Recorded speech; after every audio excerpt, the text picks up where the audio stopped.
All right. Thank you very much, Reinhard. I will leave the PowerPoint presentation for now for a bit, and I would like to introduce you to a small change scenario. You see here what we need to do is we have our usual demo example, our Lego digger. We faced a problem with the Lego digger, and an engineer is receiving right now an email like something like this here with some information and with a link to a more detailed task. And this is just the workflow piece. You see here we are inside the workflow tool. We have a task here. I should perform a change here inside the system. If I need some more information, I can go here and get some more information about the change. So for example, on the header data, I see here the Lego digger has a balance problem with heavy shovel loads, tends to tip over, and we need a larger counterweight here. So this is the information. If we go on the object page, the person who requested this change left us already objects we need to consider here. So for example, this is the material master for the Lego digger. This is the document info record, and so on and so on. In the process, we went already through a normal formal request phase. The request phase is done, and as I said, we are right now in the modification phase where the engineer gets the task and needs to now act on the task, and we do this all now in the engineering control center. The only thing what I'm doing here, I would like to highlight here, we use this process number here, and with this I'm basically leaving my workflow tool over into the engineering control center. So inside the engineering control center, it seems that I still have my email open. In the engineering control center, like Reinhard said, we have different views into SAP. So everything here is hooked up to SAP. I think that's something we really need to highlight. There is no database in between. There are no files in between. We are connecting here direct to the SAP system. So what would an engineer in this case do to perform this task? What we see a lot of times that there is a requirement for organizing this in kind of folders. So in my case, I create a folder, project digger, and take this as my main work folder inside of the system. So what I can do here, I select the folder and say, this will be my active folder. Whatever action I'm performing inside the system, whatever object I create will now fall into this folder. So what I can do here, for example, is I can, for example, set my workflow, which I just showed from the other side. I can add this here to my folder to have right away all the information available from my process change. So you see here, I have now my process, my workflow here, and inside my workflow I have already my linked objects. You see here, this is my Lego digger, and I can also drag and drop this right away into the main folder. That's what I'm doing here right now. So this is my digger. Let's see what other information we have here. I have my material master for my main folder, for my process. I also drag and drop this into my other things. And then to perform this change, I need for sure an engineering change number, and I also put this into as part of the main folder. You see here, I'm really working here with the drag and drop functionalities.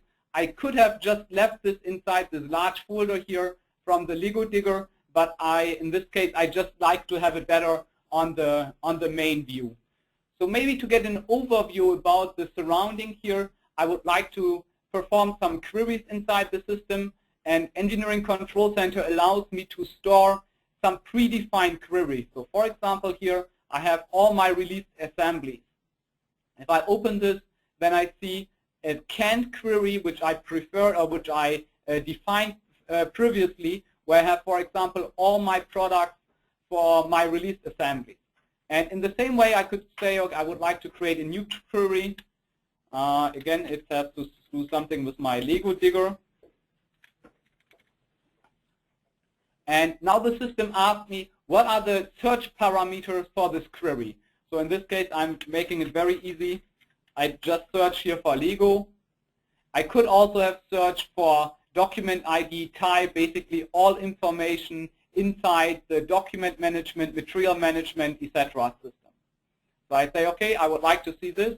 And you see here, SAP is right away looking into the live system. Again, we are not looking into a second database. We are querying right away SAP. And you see here we have different objects for which is listening to my query, in this case, released or in work Lego diggers, or something which is the description with Lego. So this was one option to organize my work here. Another option to receive the work would be, for example, my SAP Office and my workflow inbox. So what I showed you in the NetViewer Business Client, the same functionality is available also within the Engineering Control Center, and I could here navigate to my workflows, have here my workflow items, etc., and then can drag and drop into the different folders. So you see here there are different ways of integrating or to working with the system and interacting with other users. So as an engineer, I would like to first maybe get an overview about what are the different diggers, Lego diggers I have right now into our system. So for this, for example, I can select the object, and you see here, Reinhard mentioned this already, we have a menu here on the left side, the object browser, which always tells us the information about the object I'm selecting here right now. So when I'm selecting a different object, the object browser reacts right away and gives me the up-to-date information from SAP about this one object. This is working for documents, material, bombs, basically all supported SAP PLM objects. And what are the information I see here? I would say, general document info record information. You see here, I have my user, my description, I have classification information. So for example, this document or this assembly was released with Catia release R20, has this weight. I have the status log. So you see this document went through a couple of status changes in our demo system, all performed by myself. Not really realistic, but that's how it is in the demo system. I have an insert or I have an outlook into the originals. Here you see we have different representations like the JPEG, like a PDF, like the Visual Enterprise files, etc., etc. So in this browser, I basically can get all the document information I need. If I need more information, if I, for example, say, hey, what's the presentation of this one, I can just select this and say, show me this in a 3D viewer. In this case, my Visual Enterprise viewer kicks in, and I see exactly the model here inside the Visual Enterprise. And here I can then do the normal functionalities, like I could section something, can rotate this, and so on and so on. I will come to this in a second. If I would like to see what's the latest one, so you see here there's a different digger in work right now. If I would like to see this, I just say open in 3D viewer. I don't need to leave the interface. I get this here right away, and you see here this is the Lego digger inside my system. So let's this is something which I can use to get a good overview about the surrounding products. But finally, I need to change this Lego digger here. You see here, this is the number I need to do. I could drag and drop this again, for example, into my folder. This would be another option. In this case, I got this already from my change folder. But if I, for example, would like to see the structure of the digger, I can just move this to my assembly area, and then the system will show me basically all the assembly levels. If I would like to see a 3D visualization from my assembly structure, I just hit the button here, and you'll see I have an interactive connection between my structure, my assembly browser here, and my Lego digger here on the lower side. So again, here I could do some interrogations, can turn it around. Actually, you usually would do this on a little bit larger resolution. That's the reason why it's a little bit compressed here. But still I have functionalities like, again, I showed the sectioning already. If I move the section plane around, I could also do some measurements. I can see how far these are from each other. And you see here we get some results of this model here inside the system. So this was basically some basic functionalities about the engineering control center. At the end of the day, I need now to perform my change. And where do I perform my change? In my CAD system. So what I do here now is I select the main assembly, use the context menu. Reinhard already explained some of the functionalities. You see here I can open them in read-only, open them in edit. Actually, edit mode wouldn't work, obviously, because my product is already released here. I have some document operations here on my fingertips, like check in, check out, cancel. I have some CAD functionalities, fast load. This allows me to load the assembly in a very, very short time frame with only neutral representations. I have obviously my SAP GUI functionalities if I need them, and so on and so on. So with a context-sensitive menu, I can do whatever I need to do as an engineer to work inside this assembly. So let me open this right now. I say I would like to have this in read-only mode. The system is now opening this in my CAD system, and here I'm inside my CAD environment.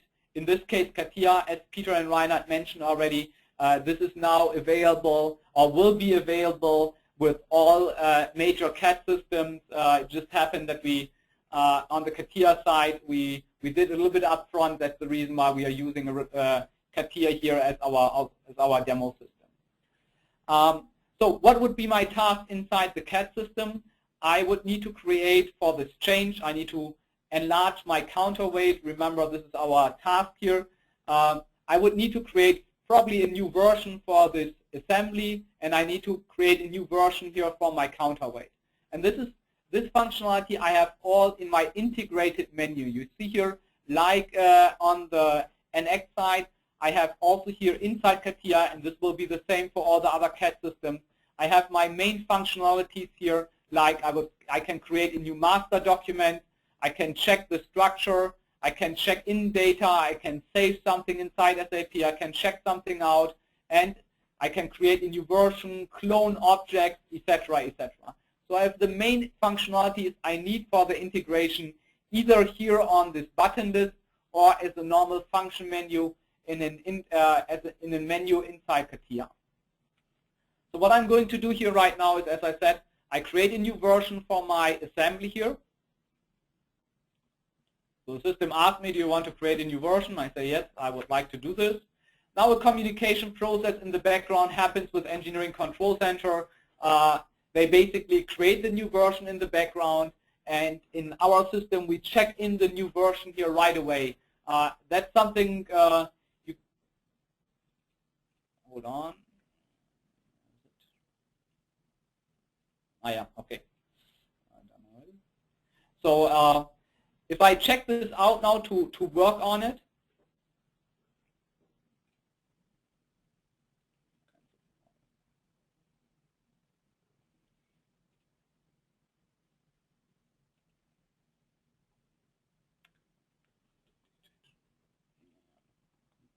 so if I check this out to work on it, you see the system is generating me right away a new version for this assembly. So I'm doing the same thing for my counterweight right now. So I also create a new version. Actually, that's something I could have done also together in one transaction. And you see the Engineering Control Center is running, for creating this, this new version, and checking in the file, and then handing me back into the CAD system.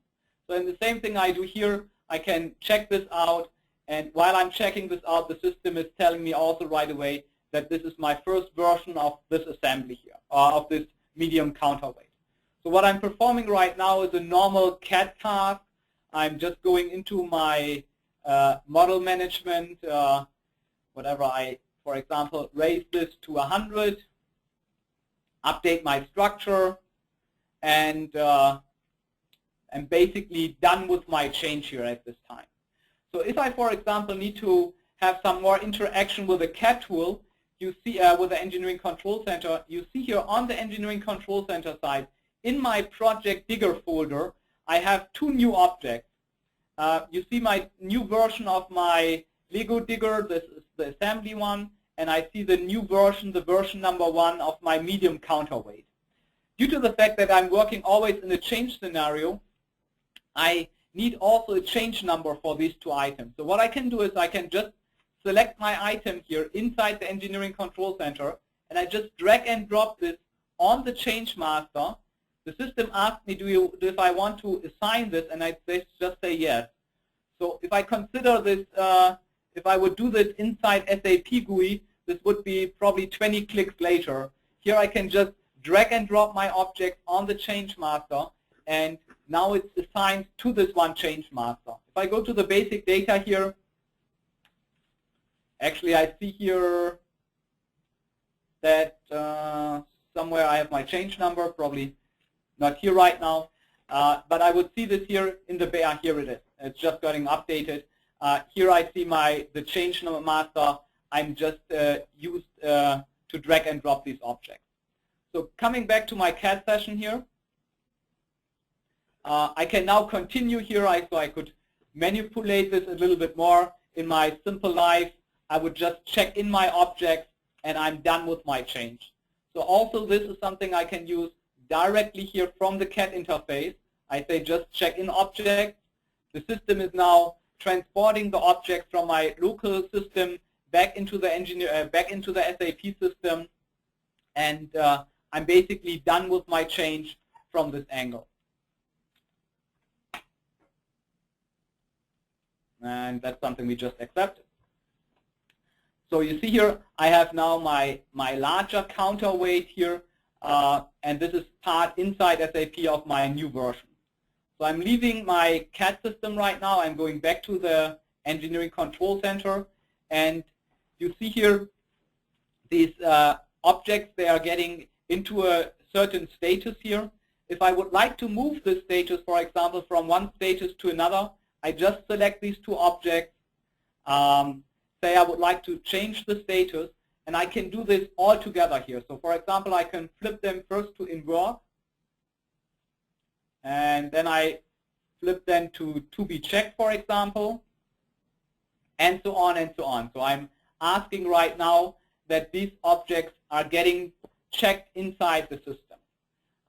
If I would like to see my new assembly structure here, I can remove this here and just say I would like to see my new assembly structure inside my assembly tree, and assuming that in the background our Visual Enterprise generator already works, I take the risk and just say I would like to see this inside Visual Enterprise right now.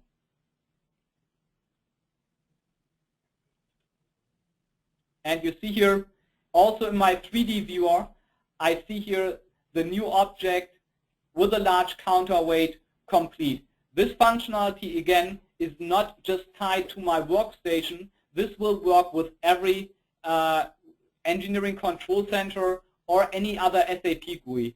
So this is not a functionality I need to have my CAD system with, but this is something I could basically perform from every workstation or from every access with PLM7 from anywhere in the world, regardless of the CAD workstation. So last but not least, we are coming to the end of the session here. I just want to give you a small idea of other information. Like Reinhard said this already, we have, for example, bill of material information. So if I take, again, my Lego digger, the material master from the Lego digger, and I drag and drop this here into my bill of material, I see here right away how my bill of material looks like. I see this here in my engineering view. You see here, this is my medium counterweight. I could also do this on the manufacturing bill of material. Here you see this is usage 1, usage 1, usage 2. This is a bill of material for a certain plant. And you see here there are differences between my E-BOM and my M-BOM. These differences I could later on resolve with, for example, product structure synchronization, what is not part of this meeting. But from here on, I can easily get this bill into the PLM7 area, use product structure synchronization, and then generate here my manufacturing BOM. And With this, I would like to hand this back to Reinhard and Peter for question and answer and for some final comments. Peter?